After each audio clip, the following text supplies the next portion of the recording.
La télévision des années 60, sur les traces du Far West français. Du bétail sur une terre vierge, le mythe d'un espace à coloniser.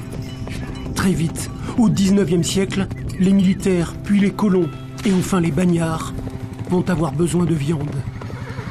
James Madden doit fournir la toute nouvelle garnison implantée au fort Constantine, en face de l'île Nou. Fin 1858, il va s'installer définitivement sur ses 4000 hectares à Païta et y construire une maison typique du bush australien. Puis, d'autres colons, qui ont tous transité par l'Australie, vont faire découvrir le goût de l'herbe calédonienne à des bovins importés.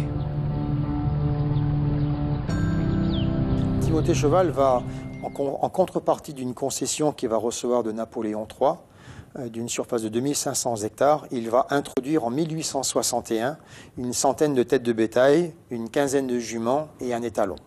Également, à l'occasion de cette rotation sur le bateau La Gazelle, arriveront également les familles Inger, O'Donnor et Délé.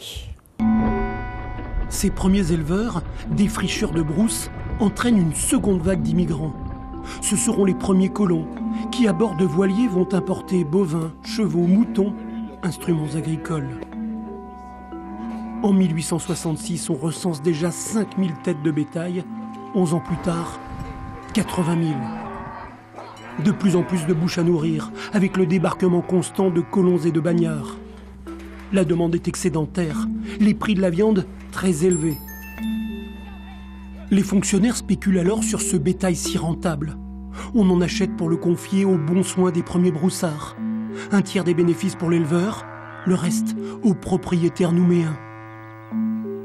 En 1872, 88 familles vivent sur les stations, presque toutes venues d'Australie, avec une référence, les grandes propriétés du Queensland et des Nouvelles-Galles du Sud, et un mode d'élevage extensif. En Nouvelle-Calédonie, à l'époque, il n'y avait absolument pas de pâturage amélioré, et donc il fallait, par exemple, pour un troupeau de 650 têtes, des surfaces de 2500 à 3000 hectares. Et donc, du coup, la méthode d'élevage, le ranching, comme on pouvait l'appeler à l'époque, se caractérisait plus par une conduite extrêmement extensive, avec des grands runs, dans lesquels on avait des troupeaux qu'il fallait rassembler régulièrement, 1 fois à 2 fois par an maximum. 4 à 5 hectares par tête de bétail, toujours plus de pâturage pour un cheptel en pleine croissance. L'administration coloniale est de plus en plus gourmande en terre pour installer des colons. Cette conquête de l'espace, à la mode anglo-saxonne, va très vite exaspérer les habitants des tribus. Les indigènes se plaignent. Ils sont obligés de refouler de leurs champs des bovins en divagation. En 1878, le grand chef Ataï se révolte. Lorsque mes tarots iront manger vos vaches, je clôturerai mes champs. Révolte, puis répression féroce. L'administration impose tout de même le clôturage des propriétés avec des fils de ronces artificiels. Une entreprise locale se lance alors dans la production de barbelés. Et il en faut pour parquer en moyenne 5 à 600 têtes de bétail sur des propriétés de 2 à 3000 hectares. Les nouveaux arrivants français vont alors découvrir cette brousse calédonienne, ce mini-bush. Tout fonctionne sur le modèle de l'outback australien. Les stockmen, ces garçons vachés, vont forger leur légende à coups de fouet, appelés stock whip. Dans les grands pâturages, les runs, et en ralliant les troupeaux au stockyard, le corral. Il y avait les propriétaires, mais il y avait également en parallèle le chef stockman. Le chef stockman devait savoir où se trouvait le troupeau. Et en fait, le troupeau était disséminé sur les propriétés, souvent par petits lots de 20 ou 30 têtes de bétail, et il se devait de savoir où se trouvaient les animaux. Il était accompagné d'aides stockmen, et également donc de manœuvres pour la manipulation des animaux. Avant l'introduction de la tique du bétail, qui a été un élément majeur dans l'histoire de l'élevage bovin, en général, il y avait 1 voire 2 recensements par an. Ce recensement était en général organisé à la saison fraîche, donc en juin, juillet, août. Et il fallait au moins une bonne semaine pour rassembler tous les animaux. Ces animaux étaient rassemblés donc au sein d'un stockyard. Et ce stockyard permettait justement de dénombrer un petit peu les animaux, de recenser tous les veaux qui étaient nés pendant toute l'année, de les marquer, de les castrer et éventuellement de les trier pour les envoyer donc dans des runs d'engrais pour finir de les élever.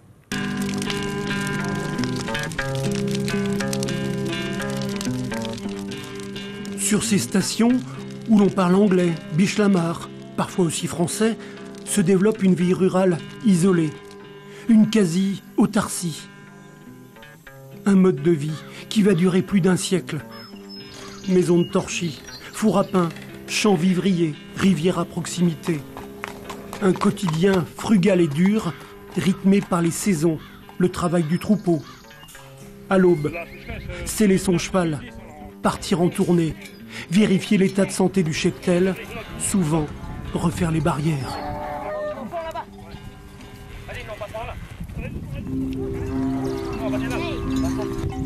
Avant-bras noueux, mains calleuses, pour manier le fouet, la baramine ou le tamioc. On interdira parfois aux enfants de monter à cheval pour qu'ils ne connaissent pas les servitudes du métier de stockman. Interdiction inutile pour certains, surtout lorsque les vocations sont précoces. Le métier est dur, forçat du bétail, le dos raidi par des heures de monte. Le soir, après le bain dans la rivière, s'affaler sur un matelas de coton dru rembourré de peau de niaouli ou dans un gourbi, dans l'odeur de la paille de Dix. Vous accomplissez à peu près combien de kilomètres dans une journée à cheval? Oh, bah ça, vous savez, on en fait des kilomètres dans une journée. À peu près combien? Bah, je sais pas, au moins plus ou moins 50 km par jour. 50 km par jour? Oui, tourner, virer. Combien de bêtes vous avez à surveiller? Ouais, 3000 têtes. Et vous les connaissez toutes, les 3000 têtes? Ah bah, la plus grande partie. Vous savez où elles se trouvent exactement? Ah oui. Quand vous avez besoin d'en choisir une, vous savez exactement où aller la chercher? Oui. Qu'est-ce qui est le plus difficile dans votre travail? Ah bah, c'est pour les rentrer. Oui. Pourquoi c'est difficile? Eh ben, des fois, il y a des endroits qu'on ne peut pas aller à cheval, il faut aller à pied. Pour Georges Martin à Waco, comme sur toutes les propriétés, 1 à 2 fois par an, le grand rassemblement. Cris, meuglements et claquements de fouet. Jusqu'à 5 jours pour concentrer le troupeau dans les rônes, puis dans le carré de tri. Recensement, marquage et castration. Depuis la fin du 19e siècle, les vachers calédoniens doivent lutter contre les viandards. Ces trimardeurs errants, évadés ou libérés du bagne, à l'affût d'un coup de viande. Braconnage et vol de bétail, l'administration impose le marquage au fer rouge. Les éleveurs doivent ainsi déposer leur marque dans un registre officiel depuis août 1895. 2 lettres et un chiffre, première marque sur la croupe droite, puis au changement de propriétaire sur la gauche, et ainsi de suite sur les épaules, puis sur les côtes.